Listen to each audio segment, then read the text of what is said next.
I'm actually speechless.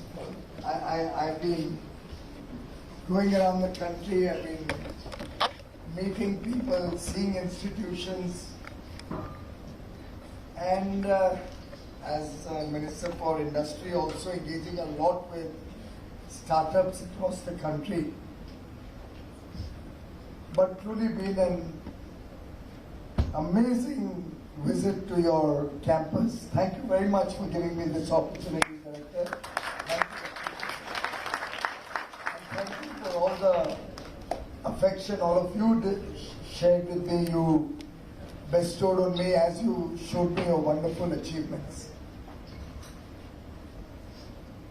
It's amazing where the potentials lie, and it's sad that we've lost so many opportunities over the years. It's not as if we Indians didn't have all these capabilities. We have the same DNA, we have the same set of brothers and sisters, we've come down generations. The report that at one point of time we had 25% of the world's GDP coming out of India. My own assessment is, somewhere along the line, this country and its people, I'm so sorry,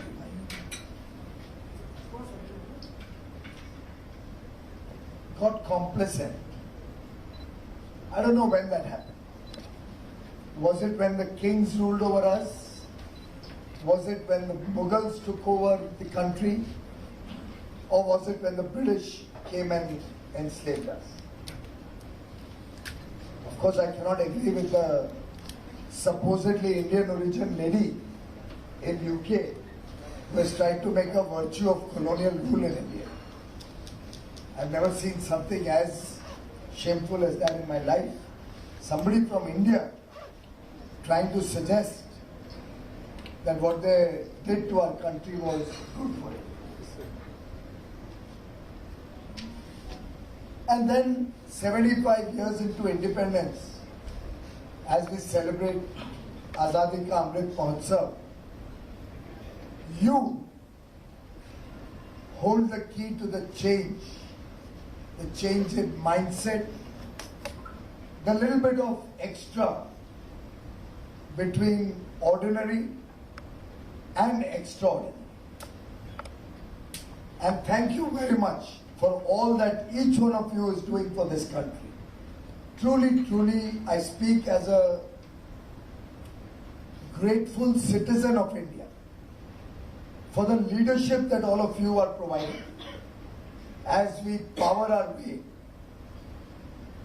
into Azadi Ka Amrit Kal, the next 25 years, which are going to define where this country goes, where 130, 140 crore Indians will be, the future of our children, our families, and this great nation of ours.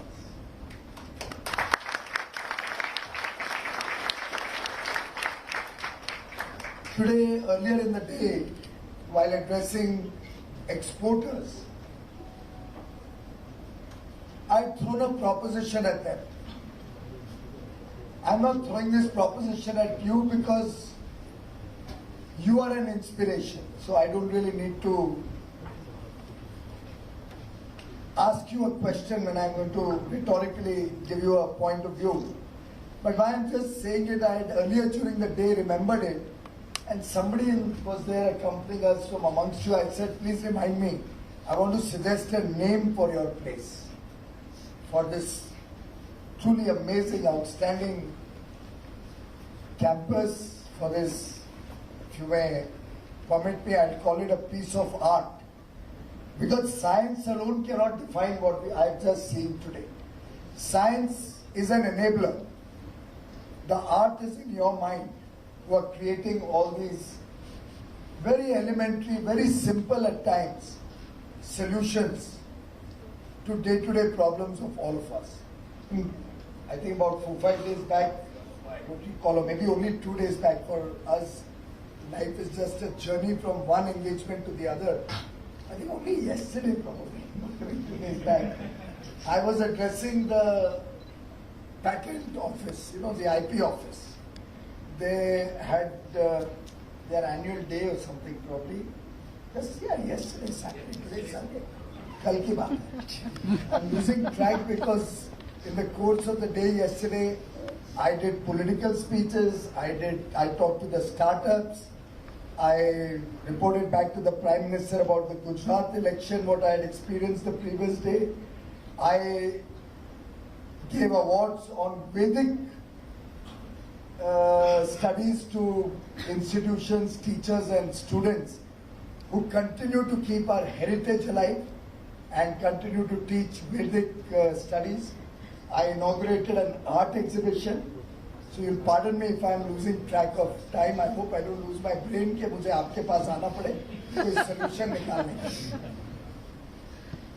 But truly, while speaking at the patent office function, I said innovation to me, and I'm no great engineer. I've been deprived of education at IIT Madras, so I was not very welcome when I went to Silicon Valley. I didn't have the calling card which said IIT Madras, and chartered accountants or law graduates are passing. No value. In Silicon Valley, otherwise I'm not that. You guys will have to come back to me or my ilk for valuation, for raising funds. So please don't write us off already. But I said to my simple mind, what I can understand you guys are doing is basically keeping your eyes open, watching what's happening. Some of you may be noticing I have a terrible throat. Somebody might already be thinking, what can we do to get this guy's throat working? Somebody here may have been thinking that now this coffee is getting cold. You know there is a thermos, but thermos kills the taste of coffee. So one of those kids who have presented our technology on cold storage to us will probably also show us what he could have done with keeping this coffee fresh and hot. And that's what innovation is all about. Elementary, simple thinking gets you solutions to day-to-day problems of life. It could be business problems. It could be problems of day-to-day living. It could be the problem of poverty. It could be the problem of remote areas. For example, our drones were used to carry vaccines to the top of mountains, 6,000, 7,000 feet up, where there was no road access. The drones took the vaccine there. The ASHA worker had already been sent down for training. Instead of bringing a whole village down, the vaccine went by drone. The ASHA worker administered the vaccine, and lo and behold, we have 200 crore vaccines given in this country. The length and breadth of India. Vaccines made in India, developed in India, because we have the skill sets which each one of you have displayed to me also. Elementary thinking to the day-to-day problems will give us the innovation that this country needs, that the world is looking for. And therefore, what I was trying to suggest was, have you heard of the phrase big, hairy, audacious goals? You have big, hairy, B-H, audacious, A-G, goals. Should we as a country not have big, hairy, audacious goals? What do the IIT Madras people feel? Does this nation need to have bold vision, big ambition? मुझे लगा बच्चों में आवाज नहीं है या मेरे में political rally, I would have said, भाई मोदी जी तक आवाज पहुंचनी चाहिए. So you all agree that we should have big, hairy, audacious goals, okay? I'm assuming Now, how do you pronounce it in Hindi?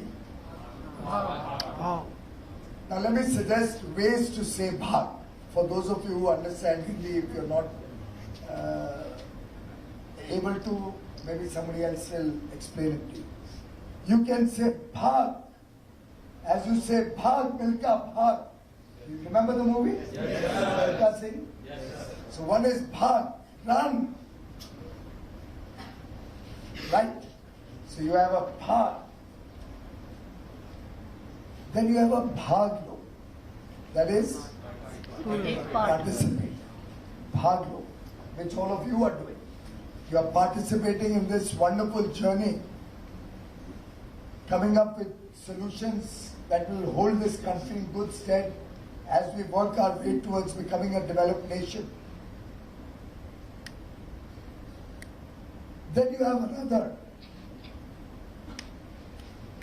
which says, bhaglo, run away. You know that, right? यार यहाँ पे गरीबी बहुत है, smell coming here, भाग लो यहाँ से. तो IIT मद्रास का बच्चा बोलेगा भाग वहां पे जा और भाग ले और उसका सोल्यूशन निकाल. वो कभी भाग नहीं.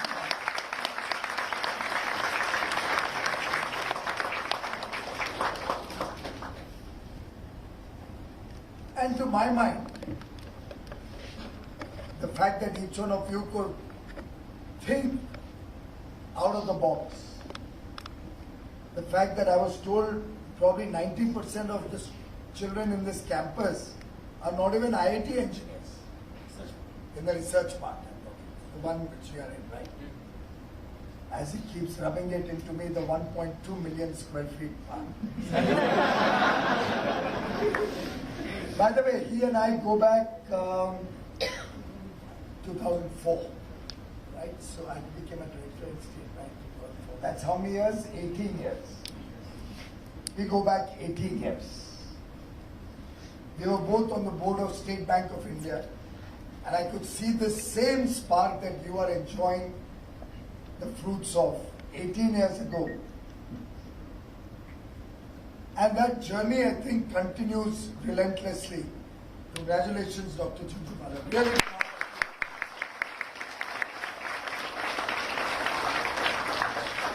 I asked him how old he is. He said 70. He said, "You're a bit छोटे हो." Modi ji is 72. And you know his punishing schedules. During Navratri, he fasts, he doesn't eat anything, he's only on water. And I find him working harder during those 9 days of Navratri. In fact, I asked him on 2nd October when Navratri ke dinon mein, "You're looking younger by the day, what are you doing?" I don't know. I'm on water. But work gives him energy. If he was to sit idle, he would age. And I think that's what we have in Dr. Chunchumala. Person committed to working overtime, passionate about the work that he's doing for the nation, and drawing satisfaction, drawing happiness from your successes, from all that you are able to achieve. Every one of you who's come out with a new idea, I hope you realize that the joy you have is great, but the joy probably that he gets or Director Saab gets is twice the joy that you have. Because for a parent, the success of his child is all that matters. And for all of us, they are our parents. We don't realize the value of our teachers till we meet them. I personally have my own experience. I never ever could appreciate my school teachers while I was there. Bagawati karte rehta. 10th standard, they wanted to rusticate me because I had done a signature campaign against against a teacher who was trying to teach us history, but I thought she didn't know history. And I ran a signature campaign. My class teacher, Ms. Gemma, never forget her, took me to task, took me to the principal, and I was sure I'm getting rusticated. But Mark Zuckerberg is also a dropout. These guys do better. Technically, I'm a dropout of Harvard also, in a small way. I started the Owner-President Management Program there, the OPM program, in 2013, did one module out of 3. And 14, Mr. Modi inducted me in his government. So I haven't been able to go back. Though they're telling me that your seat, we can always come back. But I'd rather be a dropout. I'm not encouraging any of you to be a dropout tonight. But truly, I can only tell you that this will be a grateful nation for all the amazing work that you're doing. And keep at the back of your mind that everything you do, every single step that you take, every single technology that you're producing here has one big advantage. And that is the 1.3 billion Indians, the world's biggest aspirational population anywhere in the world. And that scale can help you get economies of scale, can power the technologies that you are producing, can economize the output of your work, make it affordable, and then the world is the stage. The world today, you might be reading, I'm doing FTA with UAE, which I've concluded in 88 days, fastest ever FTA ever done in the world. We've done a comprehensive economic partnership with Australia. Some of you still read the papers. I think you all are all gone beyond that now. You might be reading the spat that UK and India somewhat are having on certain issues where they made some very uncharitable and absolutely false comments, sadly made by an Indian only. And yeah, Indian origin, of course. That's I stand corrected. That's the good thing of being professors and being in the room. But all of that is because of you. Why is the world wooing us? Why do the 6 GCC Gulf countries, who for the last 10 years, whenever we told them let's do a free trade agreement, they never bothered. For the last 1.5 years, they've been wooing us. Switzerland, I personally talked to my counterpart there 4 times. Just not bothered. Last 2.5 years, he's wooing me. Like some of you might be in your personal lives.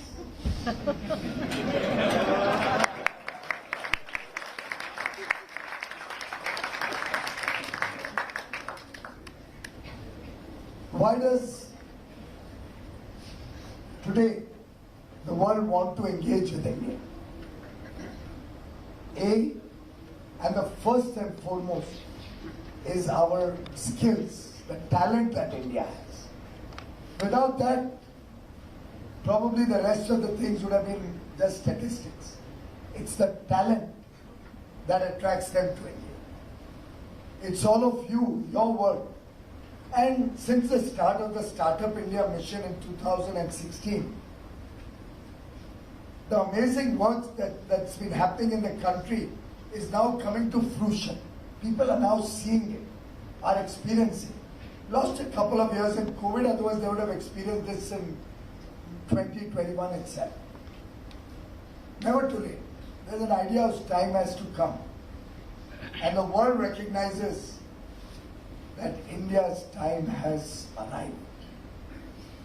The talent and manpower skills that each one of you represents. Second is the demographic dividend. We have the world's youngest population for the next 30 years. The large young population is our strength. Population is not a bane, it's a boon. 3, the market. Is there any other part of the world where there's 1 billion+ people, and as I said, mostly young, who are now connected with the world, who have televisions at home, Television is no more a luxury. Go to any village, go to a slum, you'll find a television in every home. And if at all he doesn't have a TV, he'll suddenly have a smartphone in the home. It's an interconnected world. They are seeing what's available all over the world. Your very own Tamil Murugan, I think, saw on television how to make sanitary pads and became the padman of India, right? And made affordable sanitary pads. I would call him a brilliant startup entrepreneur. In this interconnected world, show me a place which has 1 billion aspirational, hungry, not hungry as in the stomach, hungry for the good things of life.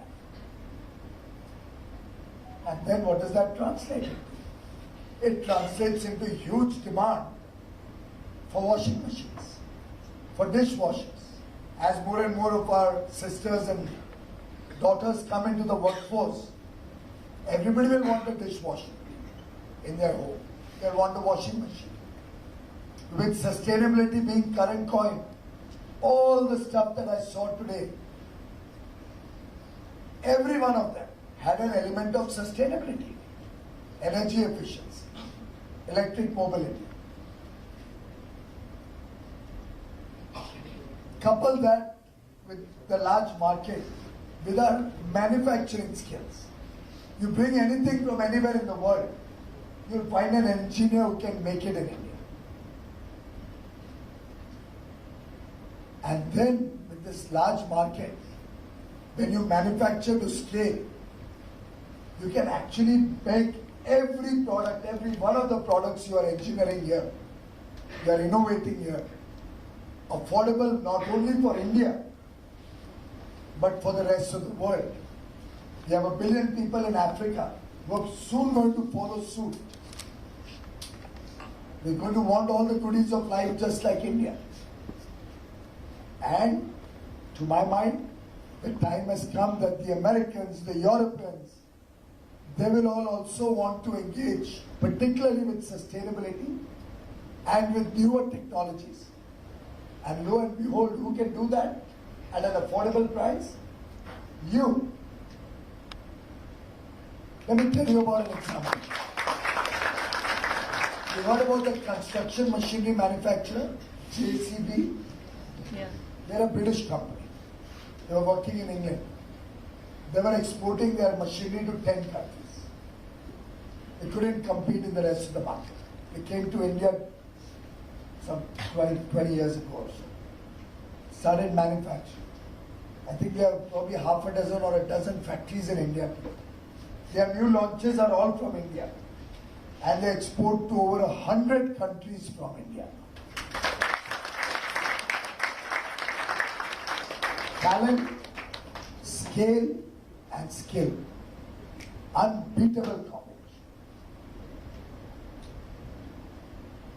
And Dr. Jhunjhunwala was a part of our team, and I give a lot of credit to him for his own personal role and his guidance and his leadership as he helped me, held my little finger, took my hand and made me make my way through the LED bulb revolution in India. Most of you are young here, you will not recall it, because 7 years is too long in your lives. But way back on 5th January, and I'm saying this only to encourage all of you to think big, the big, hairy, audacious goals. Way back on 5th January 2015, the Honorable Prime Minister launched the world's largest program to convert the lighting systems to LED. We used to use those old incandescent bulbs, 60 watt, 90 watt, 120 watt. You remember all that? I don't think you may even remember some of them. Professors will certainly remember. And the power guzzlers that they hardly lasted 6 months. LED lighting had come in, but it was so expensive that the government used to give a 100 rupee subsidy to make them available for the market at about 550 rupees In fact, the government used to procure them at 310 rupees plus taxes. And then, of course, the distribution costs and all that. We had a company called Energy Efficiency Services Limited. We would distribute it, give a 100 rupees subsidy, and sell about 6 lakh bulbs in a year. One of the constraints also was the subsidy amount was so small. Everybody kept waiting for the subsidy. हमें subsidy मिलेगी तो LED bulb बनाए. Chicken and egg story. Nobody ever thought of the benefits of the LED bulb. First step, first of all, difficulty was to convince people it can happen. And I'm sure all of you must be facing similar difficulties. When you go with your idea, there's a disbelief, people are skeptical, all of that. I faced all of that all my life. Great difficulty, got a launch. And you know, the selling point was we are going to stop the subsidies to save the government money. The first file I signed as a part of this program was stop the 100 rupee subsidy. And then after the Honorable Prime Minister launched it, and how did he launch it? He said, what are you doing for the launch? He said, I'll have a board at the top, you maybe unveil it or something. It's so drab. And he's quite innovative in his thinking. He's actually a startup entrepreneur, if you ask me. Because yesterday I had a CSIR meeting. I can keep adding, mera bhi din yaad nahi rehta. I had come back after 3 hours of sleep from Gujarat. Airport pe pehle unka call liya to give him my feedback. Then he went to his house for a CSIR meeting. And some of the ideas he gave to the CSIR scientists, the word that Tata Sons chairman used at the end of that interaction was, this man is mind-boggling for Mr. Modi. I'm not exaggerating. If any of you knows Chandra, you can call him up and ask him. He said it was mind-boggling. So Prime Minister said, थोड़ा innovative बनाओ, तो हमने 2-3 गरीब लोगों को बुलाया और उनके पास समय कम था, तो in his office we made him hand over those bulbs to those 2-3 people because it was energy efficiency. It would reduce their power bill. He was still not satisfied. So we were in the basement of his office. So as we were walking up, he saw a small point. You know, these British and all these old buildings, which we have to remove this colonial mindset, of course. They used to have these lights in the passageway also, along the staircase. He saw a bulb and he stopped. He said, get me one of your bulbs. So we got that bulb, he took out that old incandescent bulb and fixed a bulb himself. That became my brand ambassador picture. Prime Minister changing the bulb. And from that day on, we had stakeholder consultations, we would talk to all the states. We got the entire country engaged in it. We calculated the savings. If the country was to use LED lights, the savings was 40,000 crores per year way back in 2015. Today it must be much more. We can save 80 million tons of carbon dioxide, 80 million tons, by replacing all those incandescent lights. So we looked at scale, and I still remember we used to take out tenders for 2 crore bulbs, 1 crore bulb. We would assure payment on the 30th day in the bank account of the suppliers. And if you don't get it, they had my personal mobile number. So they don't have to come to a government office. You know what I'm trying to suggest. Never had to come and do anything to get their payment out. And you know what? The third or fourth tender was for 5 crore bulbs. Country used to do 6 lakh bulbs in a year. We changed the scale to 6 lakh bulbs every day. Every single day, 6 lakh bulbs.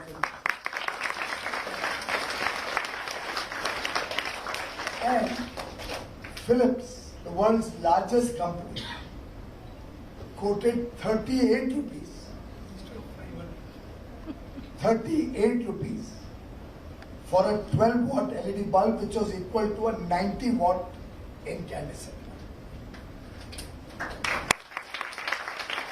We added the cost of transport, marketing, tax, everything. became some 80 odd rupees. We added profit for the government company, ESN. From a point of subsidy, that company made hundreds of crores of profit out of that. Without a single rupee of your taxpayer money being spent, it took only 3 years. About 30-35 crore bulbs being sold every year at market value. After the first 30 crore, government got out of it. Then the private sector ran. The bulbs today would be what, 50-60 rupees? About. They last for 5 or 6 years generally, unless your system is so poor. But actually nowadays they're so good, even voltage fluctuation we can handle. And again at that time, what did we do? We gave it to all the electricity companies, distribution companies. Along with the bill, they would give the bulb to the user at 10 rupees, which was the saving in 1 month in each bulb. And over 9 months or 8 months or 12 months, whatever, they would take 10 rupees every month. Gradually it came down to 6 months. Many states started giving it free when they saw the benefit. Many states subsidized it. The government company reduced its profit. And finally, the payback was 3-4 months. And then the savings would go on for years or. What I'm trying to say, today if you want an incandescent bulb, you'll have to go to an antique storeroom. You won't get it in a regular shop. I can tell you so many stories about my run-in with the American administration on energy efficiency. They're the most highly inefficient users of electricity in the world. What I'm just trying to say is this is the power of India, which I request you to keep at the back of your mind. This is what is going to power the innovations that each one of you is developing. You have unparalleled opportunities in this great country.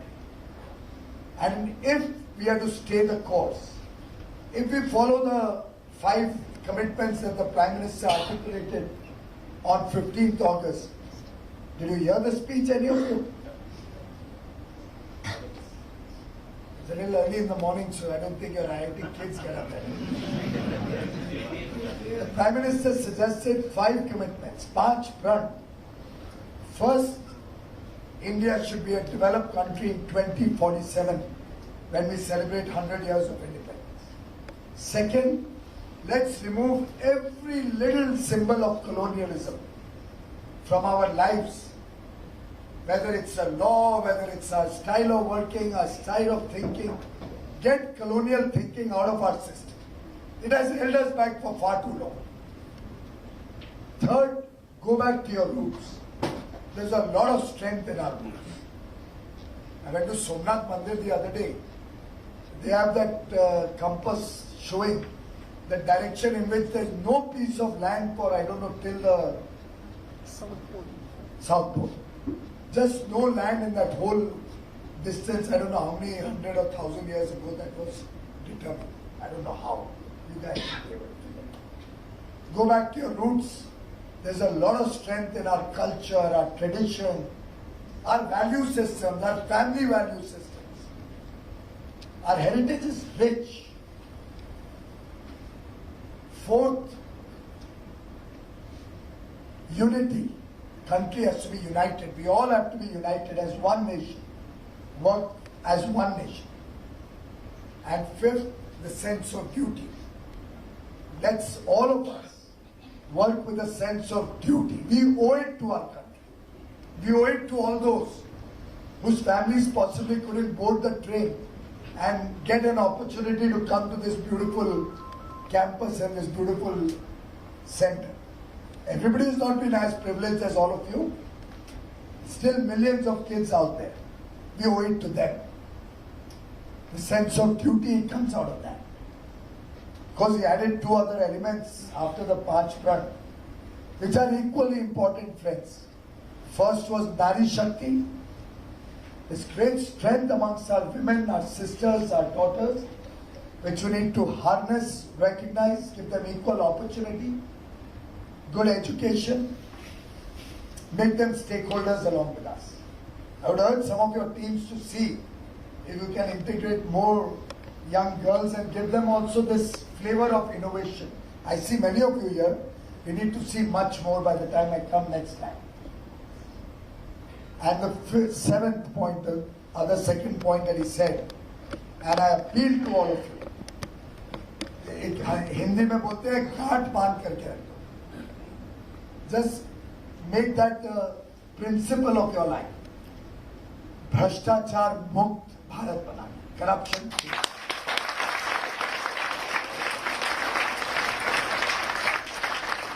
Raise your voice, become whistleblowers, but don't let anybody do wrong, because when that person is doing wrong, he's hurting this country, he's hurting the development of this country. If I do some wrong, write it to the Prime Minister, but not an anonymous, write with your name and number. I promise you there will be action. If any of my officers does wrong, write it to me. I just 1 week ago filed an FIR. We hired people in contract in government. So my MOS told me that 2 or 3 of the kids working in his team told him that the contractor had taken 25,000 rupees from them. It's probably considered routine कि साल का तुम्हें 3 लाख या 4 लाख तनख्वाह मिलेगी. You pay 25,000 to the contractor. But I couldn't tolerate it, and I am behind my officers. We have filed an FIR. I've informed the Home Minister's office to make sure action is taken. We'll go after that guy. And we'll go after every one of those who's trying to be or has been corrupt. Very often there are these people who try and complain about this government taking action on politicians, taking action on officials. There is no special privileges just because you come from a political family or you have a particular surname. If you've done wrong, you pay for your sins. No privilege for anybody. And zero tolerance for corruption is what we stand for, and what I pray and wish each one of you will stand for. Each one of your technologies. I just said that all those who got a patent, please write in with your experience all the difficulties you got while getting a patent. I'm amending the patent law, making it simpler, moving everything online. But if you give me your inputs, I may be able to do my job better. So let's work with the spirit of partnership. Let's work together. This is only my second visit to IIT Chennai or Madras. But as delightful as my first, I'm truly grateful to you for inviting me. Thank you, Director, for your leadership of this wonderful institution. And thank you, my young friends, for all the powerful energy, for all the innovation, for all the out-of-the-box ideas that each one of you are working on. Thank you for being a part of the growth journey of India. Thank you for caring.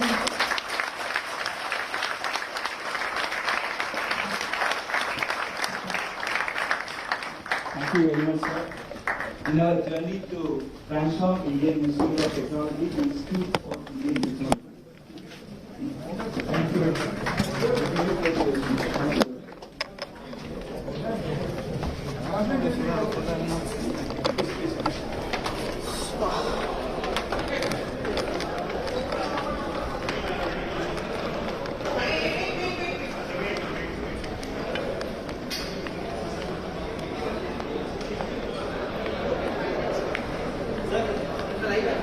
Live